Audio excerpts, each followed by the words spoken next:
Vande Mataram bill രാജ്യസഭയിൽ അവതരിപ്പിച്ച് കേന്ദ്ര സർക്കാർ. ദേശീയ ഗീതത്തെ അവമതിക്കുന്നത് കുറ്റകരമാക്കുന്ന ബില്ലാണ് സർക്കാർ രാജ്യസഭയിൽ അവതരിപ്പിച്ചത്. വിവരങ്ങളുമായി എസ് നന്ദഗോപൻ ചേരുകയാണ്. നന്ദഗോപൻ, ഈ ബിൽ വരുമെന്ന് ഈ പാർലമെന്റ് സമ്മേളനത്തിന് മുമ്പ് തന്നെ കേന്ദ്ര സർക്കാർ പറഞ്ഞിരുന്ന കാര്യമാണ്. അതനുസരിച്ച് ബിൽ രാജ്യസഭയിൽ അവതരിപ്പിച്ചു. ഇതോട് ഈ ബില്ലിനോട് ഇടതുപക്ഷ അംഗങ്ങൾ ഉൾപ്പെടെ വലിയ പ്രതിഷേധം രേഖപ്പെടുത്തിയെന്നാണ് മനസ്സിലാകുന്നത്. എന്താണ് വിവരങ്ങൾ?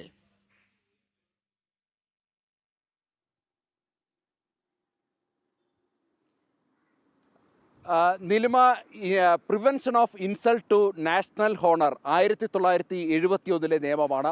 ആ നിയമത്തിലാണ് ഇപ്പോൾ കേന്ദ്ര സർക്കാർ അമെൻമെൻറ്റ് വരുത്തിയിരിക്കുന്നത്. പുതിയ നിയമപ്രകാരം, അതായത് ഇപ്പോൾ നിത്യാനന്ദറായി കേന്ദ്ര ആഭ്യന്തര സഹമന്ത്രി രാജ്യസഭയിൽ അവതരിപ്പിച്ച ബില്ല് പ്രകാരം ഈ ദേശീയ ഗാനത്തോളം തന്നെ പ്രാധാന്യം ഈ വന്ദേമാതരത്തിന് നൽകുന്നു. വന്ദേമാതരം ആലപിക്കുന്നത് തടസ്സപ്പെടുത്തിയാൽ അത് ഏത് വേദിയിലാണേലും അത് തടസ്സപ്പെടുത്തുകയോ അല്ലെങ്കിൽ അതിനെതിരെ ഈ വന്ദേമാതര ആലപത്തിന് ഏതെങ്കിലും രീതിയിലുള്ള കളങ്കം വരുത്തുകയോ ചെയ്തു കഴിഞ്ഞാൽ 3 വർഷം വരെ തടവും പിഴയും അനുഭവിക്കുന്ന ഇപ്പോൾ കുറ്റമാക്കുന്ന രീതിയിലുള്ള ഒരു ബില്ലാണ് ഇപ്പോൾ സഭയിൽ അവതരിപ്പിച്ചിരിക്കുന്നത്. അതേസമയം ഈ ബില്ലിനെതിരെ ഇടതുപക്ഷ സംഘടനകൾ രംഗത്ത് വന്നിട്ടുണ്ട്. രാജ്യസഭാംഗം ജോൺ ബ്രിട്ടാസ് പ്രധാനമായും കേന്ദ്ര ആഭ്യന്തരമന്ത്രി അമിത്ഷയ്ക്ക് കത്തെഴുതിയിട്ടുണ്ട്. ഇത് ഒരു കടന്നുകയറ്റമാണ്, വ്യക്തി സ്വാതന്ത്ര്യത്തിന് മേലുള്ള കടന്നുകയറ്റമാണ്, നിർബന്ധിതമായി ദേശഭക്തി അടിച്ചേൽപ്പിക്കുകയാണ് കേന്ദ്ര സർക്കാർ എന്നുള്ളതാണ് ഇടതുപക്ഷം ആരോപിക്കുന്നത്.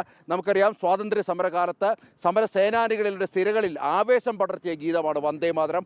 ആ വന്ദേമാതരത്തെ ഇടതുപക്ഷ സംഘടനകളും കോൺഗ്രസും ഒക്കെ തന്നെ എല്ലാ കാലത്തും അനാദരവോടുകൂടി നോക്കിക്കാണുകയായിരുന്നു. 109 വർഷമായി ഈ വന്ദേമാതരം രചിച്ചിട്ട് അല്ലെങ്കിൽ ഈ ഭാരതത്തിൽ മുഴങ്ങിക്കേട്ട് തുടങ്ങിയിട്ട്. എന്നാൽ ഇതുവരെ അർഹിക്കുന്ന പരിഗണന വന്ദേമാതരത്തിന് നൽകിയിട്ടില്ല. എന്നാൽ നരേന്ദ്രമോദി സർക്കാർ ഈ വന്ദേമാതരത്തിൻ്റെ 150-ാം വാർഷികം ആഘോഷിക്കുമ്പോൾ വന്ദേമാതരത്തെ ദേശീയ ഗീതം എന്നുള്ള പ്രാധാന്യത്തോടുകൂടി തന്നെ അത് ഉൾപ്പെടുത്തിയിരിക്കുന്നു. ജനഗണമനയ്ക്ക് നൽകിയ അതേ പ്രാധാന്യം അല്ലെങ്കിൽ ഇത്തരം ദേശീയ പതാകയ്ക്ക് നൽകുന്ന ആദരവ്, ഇതിനോടൊക്കെ തത്തുല്യമായ പദവിയാണിപ്പോൾ വന്ദേമാതരത്തിനും നൽകിയിരിക്കുന്നത്. അതിന്മേലുള്ള ചർച്ചയ്ക്കായി ബില്ലിപ്പോൾ രാജ്യസഭയിൽ കേന്ദ്രമന്ത്രി നിത്യാനന്ദ റായ് അവതരിപ്പിച്ചിരിക്കുകയാണ്. ഓക്കെ നന്ദഗോപൻ.